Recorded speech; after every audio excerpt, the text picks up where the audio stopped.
It was nice. She was very great. And then she broke up with me like a week later because she was like, he is getting jealous because I'm having real feelings for you. Like a week after that, she was like, never mind, we talked about it and it's cool. Well, now I got to draw a boundary. There are like a ton of people who open and close and who pull back and sort of work on themselves or figure out what the piece is and then kind of clear it, figure out like what the trigger is and do that personal work. At least I hope that's what we all should be doing. Because this container is like such a great space for like working on yourself and like eliminating your insecurities and your triggers. I dated a lady who was in an open relationship.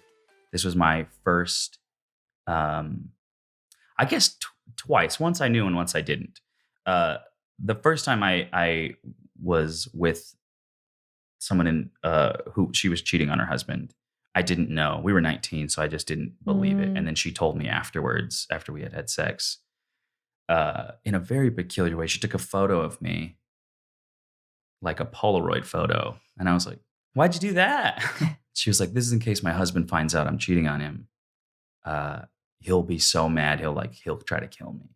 And my bargaining chip will be to give him this folder. And then she opened a folder of a bunch of Polaroid photos of dudes that kind of look like me.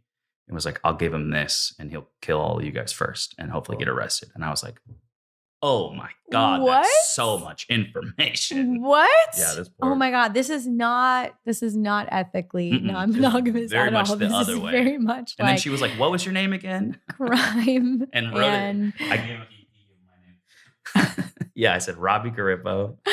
Oh my gosh. So that was my very first, I made up a name. Okay. And got out of there. Oh, so you didn't even know each other's names? We did. It kind of hurt my feelings. She didn't remember my name, so I remembered hers. The second time was... Wait a minute. Sorry. How much older was she? We were both 19. And she was married? She was in an arranged marriage. Oh. Yeah, so it was like something she didn't want that her parents forced her into. So, I wouldn't anyways, but you can't judge somebody for being in a marriage they don't want to be in. Is this in America? Like an American marriage? She was first generation okay. here. Her parents were from Pakistan. So it was like a cultural thing. She didn't want to lose her family over it. She absolutely hated her husband and she wanted to be 19. She wanted to have boyfriends. She wanted to date. And so she created a space for herself to do that, which I think is incredible and brave. And then she also created a failsafe, which kind of threw me under the bus, but whatever. Massively. Good thing you're still here. Yeah. Well, I gave the wrong name. Yeah. Hope he never found out and that she's still living her life. I hope that she's out of that marriage. Because that sounds like or if not, at least if she's happy. That's what I hope. The second time that I was way more ethical. It was a couple that was opened. She and I met on Tinder. And she quickly was like, I'm in a relationship. It's an open relationship. And we were talking. And then we went on a date. And she was like, my boyfriend likes to watch. Are you comfortable with that? And I was like, it's the end of the world. I'll give anything a shot. This was during COVID times? During the pandemic? Yeah, this was like late last year. And so I met him. He's very sweet.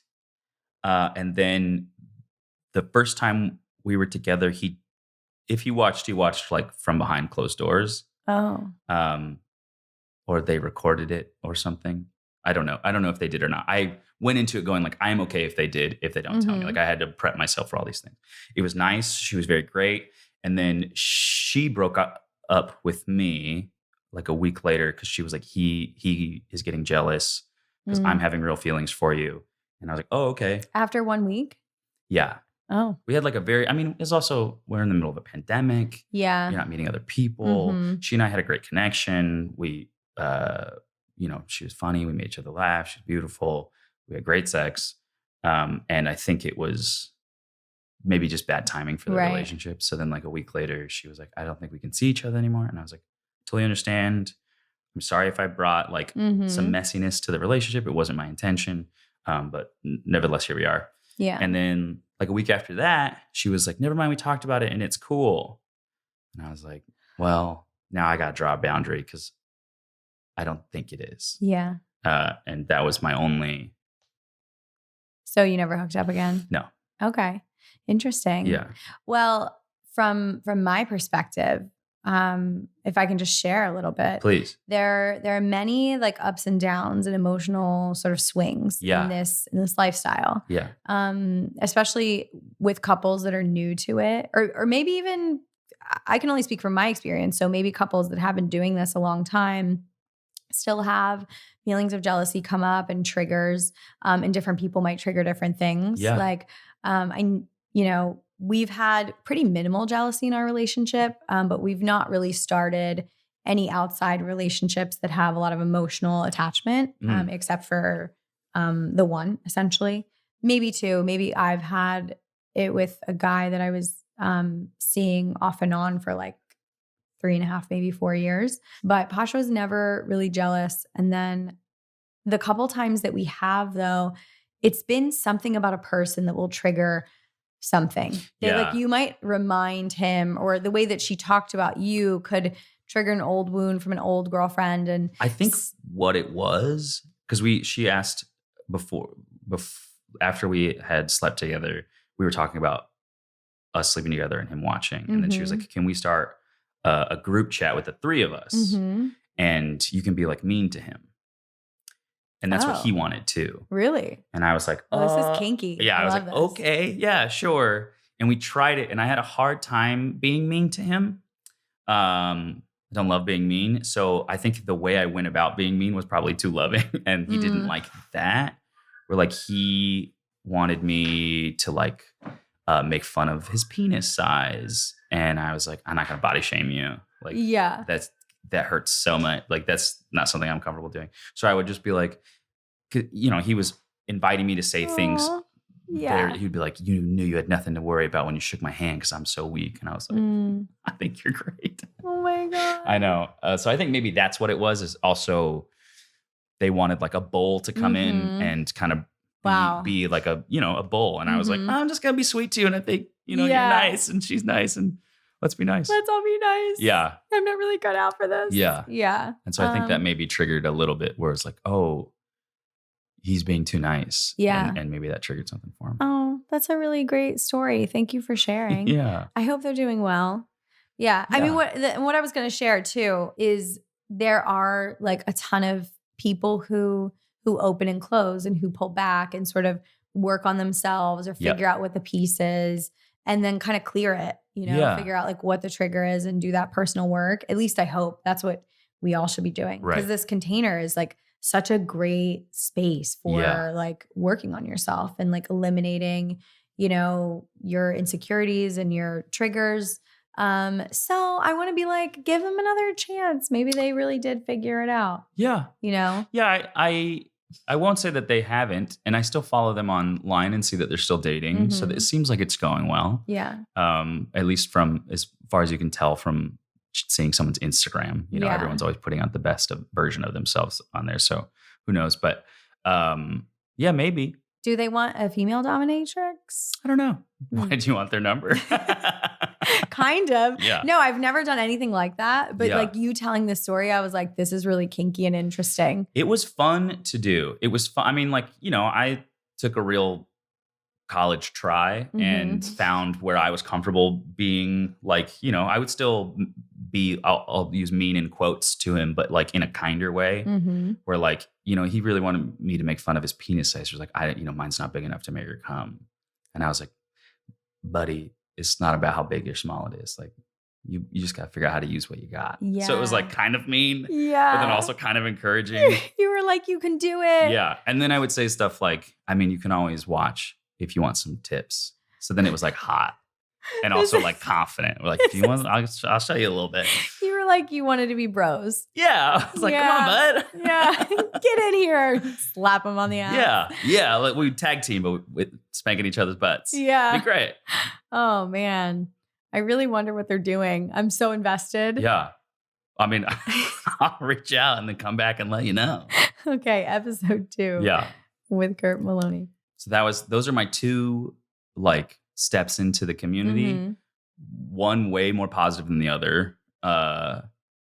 And I'm like, yeah, I think I could do it. And especially just like talking to my friends who all do this. They're like, yeah, it's really caused us to be more open and vulnerable with each other. And I'm like, that's the shit that I want. Yes. It's amazing to not have to hide a single thing about yourself to your partner. Yeah. Because like everybody is. I mean, maybe there's like a small percentage of people or a community, I don't know, like 10 or 20%. Is there's people who are like kind of asexual too, who are, married or in relationships who are not attracted to other people maybe or sexually stimulated by like other people or strangers or friends.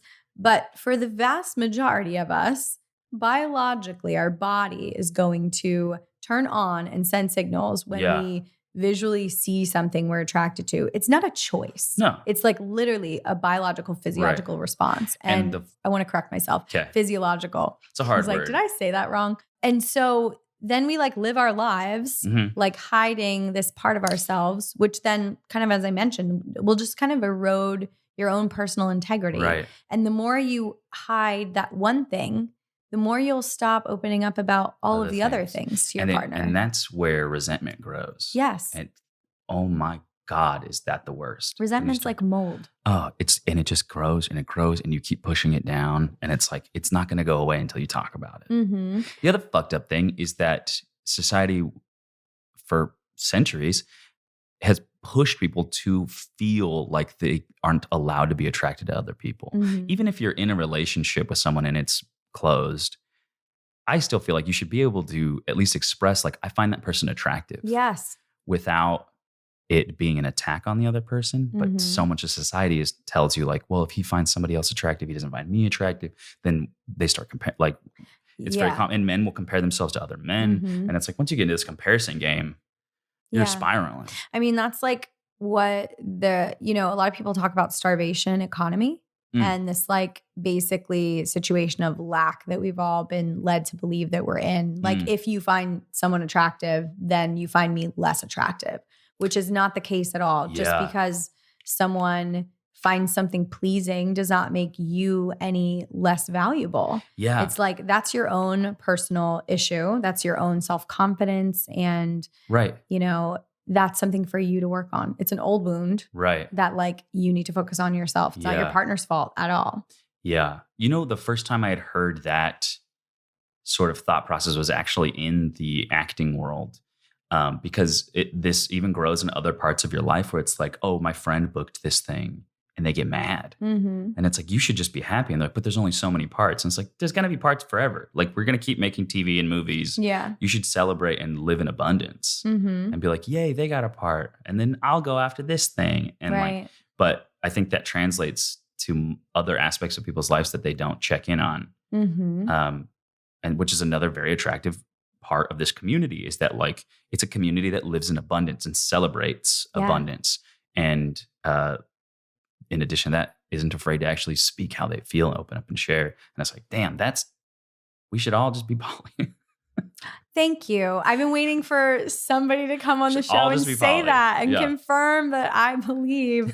No, I actually don't. And I often say that I believe poly is amazing and a lot of people should try it. Yeah. I don't think it's for everyone. No. There's a lot of people that are so, set in their ways or super happily monogamous. Yeah. But what I do hope is even like my monogamous friends start to open up and expand and become closer by ways of maybe just like sharing, like I find that attractive, or sharing more desires that they may never even act on. But it's like so much fun to sort of talk about things in the bedroom that are new and exciting, and you never have to do it. But but you creating that safe space for your partner to express themselves can add so much richness to your relationship. Yeah.